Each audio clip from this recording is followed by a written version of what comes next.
அனைவருக்கும் வணக்கம்.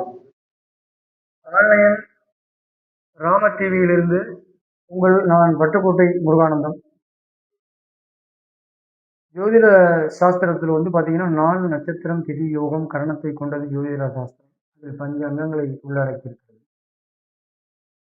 இருந்தாலும் நான் நட்சத்திரத்தை பற்றி தான் பேசி வந்து கொண்டிருக்கிறேன். நட்சத்திரம் தான் நம்முடைய வாழ்வை வளமாக்குகிறது, வசந்தமாக்குகிறது என்பதை பேசியும் நிரூபித்தும் வந்து கொண்டிருக்கிறேன். அதேபோல் நம்முடைய வாழ்வு வளமாகணும், நமக்கு எல்லா கஷ்டங்களும் தீர நீங்கள் கடைபிடிக்க வேண்டியது நம்முடைய 27வது நட்சத்திரத்தை நீங்கள் ஆக்டிவேட் செய்யணும். அதாவது 27வது நட்சத்திரம் நமக்கு எந்த நட்சத்திரமாக வருகிறதோ அந்த நட்சத்திர நாளில் நமக்கு நீங்கள் தெய்வத்தை வணங்கணும். அதாவது அந்த நட்சத்திரத்தினுடைய காரகத்துவ நாள். அதாவது இப்போ பார்த்தீங்கன்னா இருள் நட்சத்திரம், இருள் ஒளி நட்சத்திரம், பகல் நட்சத்திரம், அழி நட்சத்திரம் என்று இருக்கு. அதற்கு தகுந்தால் போல் நம்ம போய் எந்த கோயிலுக்கு போனாலும் அந்த டயத்தில் போய் நம்ம சாமி கும்பிடும்போது உங்களுக்கு சிறப்பாக இருக்கும். இப்போ அஸ்வினி மகம் மூலம் பார்த்தீங்கன்னா உங்களுக்கு இருள் நட்சத்திரம், பரணி பூரம் பூராடம் பார்த்தீங்கன்னா இருள் ஒளி நட்சத்திரம், கிருத்திகை உத்திரம் உத்திராடம் பார்த்தீங்கன்னா உங்களுக்கு அது அருள் நட்சத்திரம், பகல் நட்சத்திரம், பகல் ஒளி நட்சத்திரம். அடுத்து ரோகிணி அஸ்தம் திருவோணம் பார்த்தீங்கன்னா இருள் ஒளி நட்சத்திரம். அடுத்து மிருகசிரிடம் சித்திரை அவிட்டம் பார்த்தீங்கன்னா பகல் நட்சத்திரம், நெருப்பு நட்சத்திரம். அடுத்து திருவாதிரை சுவாதி சதயம் பார்த்தீங்கன்னா இருள் நட்சத்திரம்.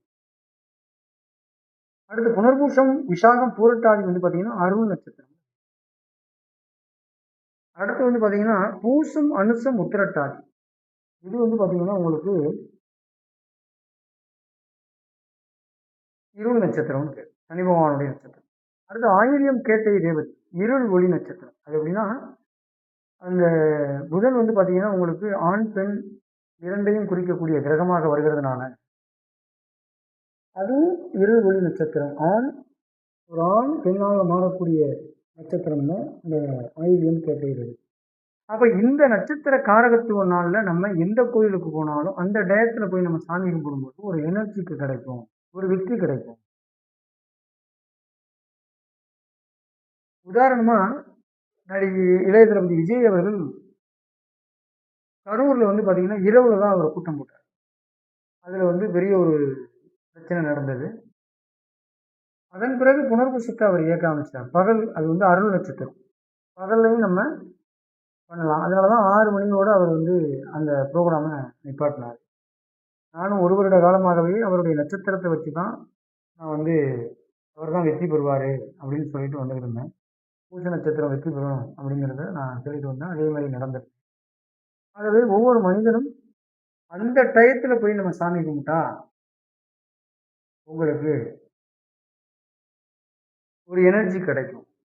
அப்படின்னா நீங்கள் என்ன பண்ணணும் அப்படின்னு பார்த்தீங்கன்னா, அஸ்வினி மகம் மூலம் உங்களுக்கு 27வது நட்சத்திரமாக வருது சார் அப்படின்னா எந்த கோயிலுக்கு போனாலும் சரி இரவுல போய் சாமி கும்பிடும். பரணி பூரம் பூராடம் உங்களுக்கு 27வது நட்சத்திரமாக வருது சார் அப்படின்னா நீங்கள் என்ன பண்ணணும் அப்படின்னு பார்த்தீங்கன்னா, பௌர்ணமி நாளில்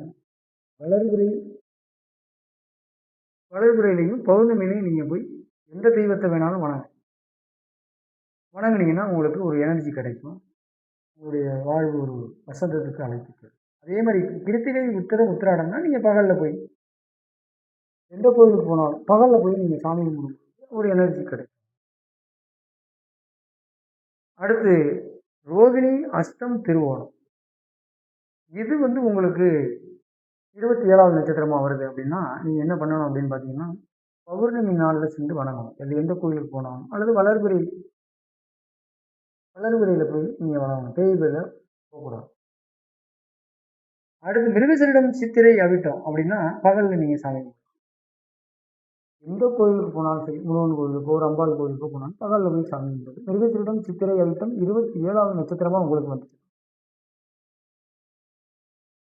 அதே போல் பார்த்தீங்கன்னா, உங்களுக்கு திருவாதிரை, சுவாதி, சதயமா உங்களுக்கு 27வது நட்சத்திரம் வருது சார் அப்படின்னா, இரவுல போய் சாமி கும்பிடுங்க.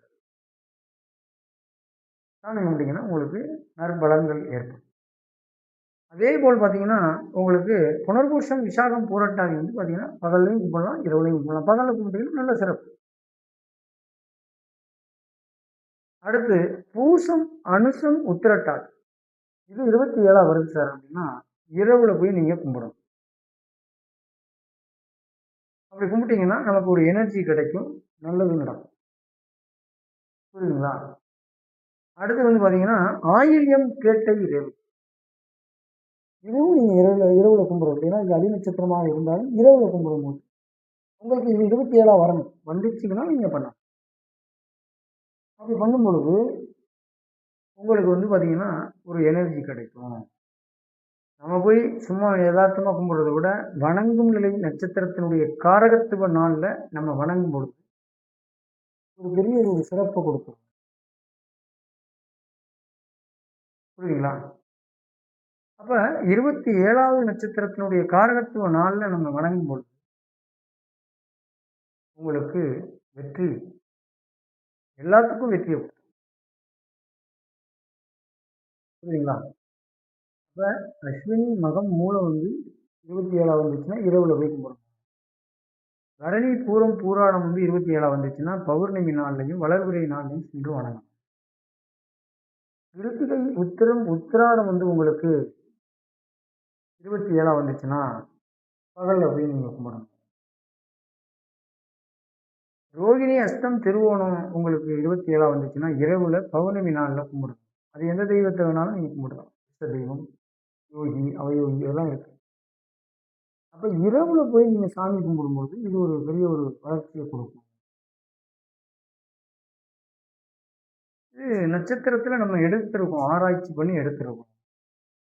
இதெல்லாம் பண்ணுனீங்கன்னா, உங்களுக்கு நன்மை நடக்கும். அதே மாரி மிருகசீரிடம், சித்திரை, அவிட்டம் பகல், திருவாதிரை, சுவாதி, சதயம் இரவு, புனர்பூசம், விசாகம், பூரட்டாதி பகல், பூசம், அனுசம், உத்திரட்டாதி இரவு, ஆயில்யம், கேட்டை, ரேவதி இரவு. இதெல்லாம் போய் அந்த நேரத்துல நீங்க எந்த கோயிலுக்கு சென்று வணங்கினாலும், இந்த காரகத்துவ நாள்ல நீங்க சென்று வணங்கும்போது, அந்த டயத்துல சென்று வணங்கும்போது, உங்களுக்கு ஒரு எனர்ஜி குடுக்கும். ஒரு நல்லது செய்யும். நமக்கு என்ன கெட்ட தசாபுத்தி நடந்தாலும், அவர்கள் பாதுகாத்து நிப்பாங்க. அப்ப அனைவரும் இத நீங்க செய்யணும்.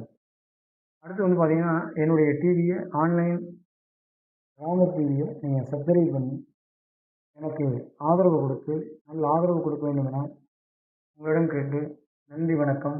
வாழ்க வளமுடன்.